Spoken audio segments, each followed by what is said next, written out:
Hey guys, welcome to my channel. I'm very excited that it's October and Halloween is growing nearer and nearer, and for the common folk, it's finally the acceptable time for people to break out their Halloween decorations and start watching horror movies and doing other Halloween related activities. Of course, for people like me, I do those things all year round, but some people reserve it just for the season, and I'm so glad that that season is here. If you know me, you know that I love horror movies, and usually when people ask me like what started your love for horror or what the first horror movie I saw was, I usually answer with Carrie, which isn't technically a lie because that's the first official horror movie I've seen, and I do love Carrie, and in a way that movie did spark my love for the horror genre. However, there is one movie from my childhood that I saw when I was like 8 years old that truly sparked my love for the genre and got me interested, and it's a movie I never really mention or talk about because I feel like nobody knows what I'm talking about, but it's a Lifetime movie called Within. This movie is technically a thriller, but you best believe it had little me quaking in my Crocs when I first saw and discovered this movie. So, in honor of it being spooky season, I thought it'd be fun to revisit an old series from my channel called Did They Deserve It?, where I decide if people who die in horror movies deserve their fate or not, and I thought no better movie to discuss than the movie that truly started my love for the horror genre, Within. So Within is a low-budget movie that I believe they said was literally shot within like 20 days, which is insane. We shot for 20 days, which is an incredibly fast pace for any feature, but especially one with kids in it. And I originally saw this movie on the Lifetime channel, and I saw it once, and I was obsessed with it forever, and I remembered the whole thing after seeing it once, and for years I could not find a trace of this movie anywhere else. I could not find it in existence. I could not find it buyable anywhere. It was on no streaming services. It was like this movie didn't exist. But I specifically had found like a behind the scenes video with the director and the cast, so I knew that this movie existed, and if you looked up like the actors who were in the movie, it still like popped up in things that they've been in, but I could find no trace of this movie watchable anywhere until sometime in 2022 I found it buyable and rentable on Amazon Prime, and you best believe I was thrilled. I was stoked that I could have this movie that was a monumental part of my childhood once again. And not many people died in this movie, but it's not the matter of deaths that matter. If people died, I can determine if they deserved it or not. As my usual disclaimer, obviously the deserved deaths are in reference to the characters only, not the people who portray them, and this is by movie logic, not real world logic. So just because I decide that they decide to die in the cinematic universe doesn't mean that they would deserve to die if this was a real life scenario. Movies override logic. Let's get started.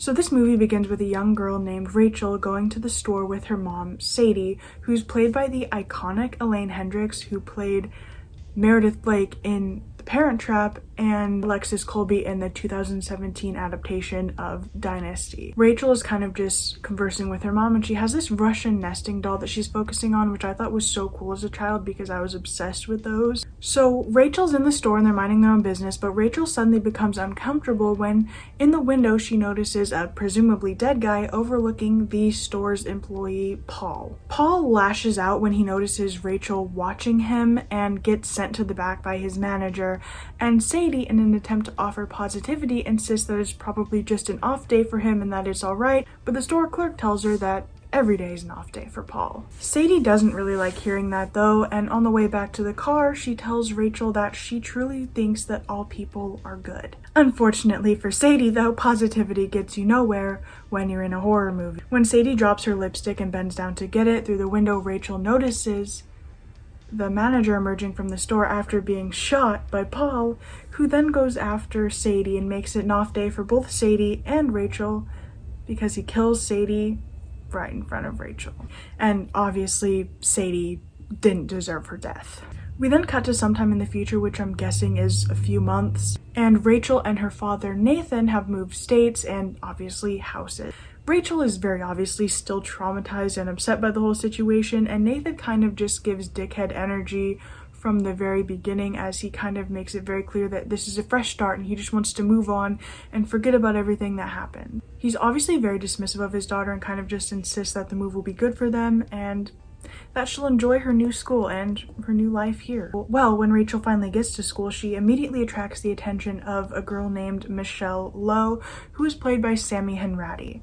I feel like most people these days probably know her from Yellow Jackets, but she's actually the reason I wanted to watch the movie in the first place, because I recognized her from Krissa and American Girl Stand Strong, which is truly a very important movie to me.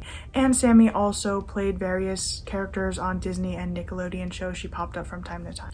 Rachel, however, does meet a nice girl named Hazel Marie, who instantly kind of seems like she's going to be a friend to Rachel. The class is irritated by their teacher's tardiness, but finally she shows up and introduces herself to the class as Miss Miller. We then cut to recess, where we see Michelle being teased for her birthmark that she has, which I don't know how I didn't piece this together beforehand, but Paul also had a birthmark, so I'm guessing the birthmark is supposed to be something to signify these evil people. I don't know. Michelle then decides to turn and mock Rachel, causing Rachel to run and hide in the closet in the classroom, where she overhears another teacher talking to Miss Miller, and the teacher asks Miss Miller if she teaches the Lowe girl that year and wishes her good luck. Rachel's luck doesn't seem to improve too much on the ride home, as she's glared at the whole way by this random boy, which honestly I think is very realistic. I vividly remember so much unnecessary torment on the buses. It's insane, and 9 out of 10 times the bus drivers do not give a fuck. However, the following day, things seem to hopefully be looking up for Rachel, as when Michelle is shunned by her friend, she decides it's finally time to befriend Rachel and make Rachel her new best friend. And she invites Rachel over to play at her house after school begins. But on the inside, there's a flower just waiting to come out. A daffodil.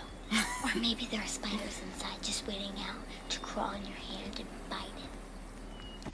However, immediately it's very clear that Michelle only cares about herself and what she wants, and it's also apparent that she enjoys playing with people's emotions and making people uncomfortable. Michelle starts showing Rachel her family pictures on the wall and points to one, which happens to be her sister Miranda, who died before she was born, and she makes it clear that she's not really too bothered by the death of her sister.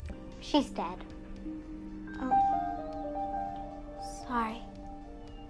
Why?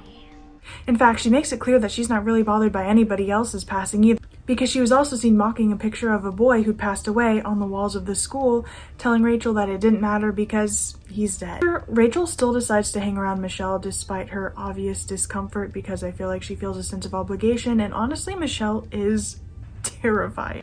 She knows how to play her cards exactly right. She's manipulative enough that she knows exactly what to say to get people to feel sorry for her and feel obligated to be her friend, but she also knows what to say to cause emotion in other people and make them uncomfortable. For example, she tells Rachel that her mother died because she obviously didn't love her enough, but then she also goes and tells Rachel that her dad doesn't really love her or care about her very much at all. There's even one instance where Michelle decides to trip Rachel while she's carrying a project for school, and then of course decides to play nice, claim it was an accident, and for comfort she decides to bring Rachel into Miranda's room and showcase the room to her. Michelle's father catches her in the room, and while he's yelling at her, Rachel notices Miranda lingering around for the first time and naturally freaks out and leaves. Michelle and her father do stop by Rachel and Nathan's house later to apologize and invite Rachel to a camp out that weekend in the backyard, which Rachel agrees to. And the whole situation is all fun and games until once again Miranda shows up and ruins everything. Naturally shaken by the incident, Rachel decides that she doesn't want to be friends with Michelle anymore and she doesn't want to go over to the house anymore. And Nathan dismisses his daughter's complaint, saying that obviously she didn't really see anything. It was your imagination. Now sometimes people see things that aren't really there. It seems real, but it's not. But he assures her that she doesn't have to go anywhere she doesn't want to or be friends with anybody that she doesn't want to be friends with. So when Rachel returns to school and Michelle invites her over, Rachel says no, and obviously Michelle isn't too pleased to hear that. Also when Rachel returns, the teacher, Abby, tells Rachel that if she ever needs to talk, she's there for her, which Rachel takes her up on and eventually ends up inviting Abby over to their house for dinner, which she goes to, and Nathan and Abby hit it off pretty quick. Michelle, who's not ready to let go of her best friend, tries inviting Rachel to her birthday party, but Rachel doesn't go. Instead, she goes on a picnic with Abby and her father. And damn, they really picked up that relationship fast, didn't they? Immediately, it's clear that Michelle wasn't too pleased that her birthday party was ignored. Michelle worms her way back into Rachel's life, however, when Rachel mistakenly lost her lipstick that belonged to her mother and noticed that Abby had the same one. Burnt rose. Yeah. How'd you know? Which is kind of weird. Does Nathan just go for blue-eyed blondes who use burnt rose lipstick? That's probably what his Tinder bio says. He's very specific. But anyways, Rachel stole Abby's, so Michelle insists that she saw what she did and that if she doesn't become her friend again, she'll tell Abby what she did and then Rachel will rot in jail. And obviously Rachel doesn't want that, so she agrees to be Michelle's friend again. This is where Michelle gets truly terrifying.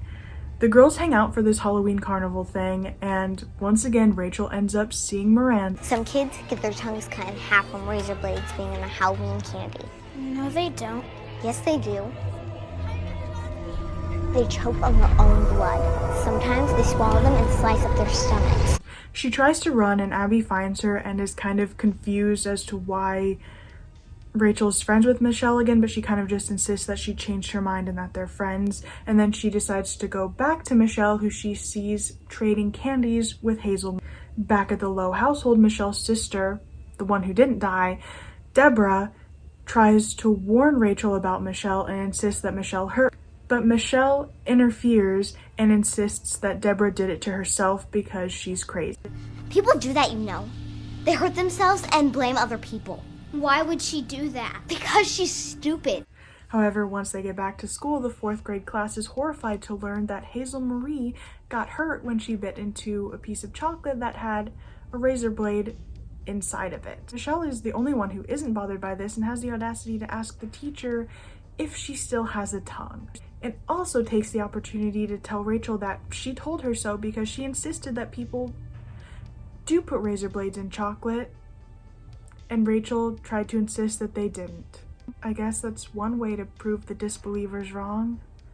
Abby is still nice to Rachel, however, and gives her this little butterfly mood ring because she loves butterflies, and Michelle immediately asks if she can have it. What did she want? Nothing. Can I have that? No. Michelle also goes over to Rachel's house and discovers a little shed in their backyard that has like some barbed wire and stuff, which will be important later. She also kind of uses the opportunity to scare Rachel some more by temporarily locking her in the shed and calling her a baby when she freaks out over being locked in the shed. At school next, Michelle compliments another one of her classmates named Allison's necklace, once again asking if she can have it, to which Allison obviously says no. I like your necklace. My sister gave it to me. Can I have it? What? No. I want it. Who cares?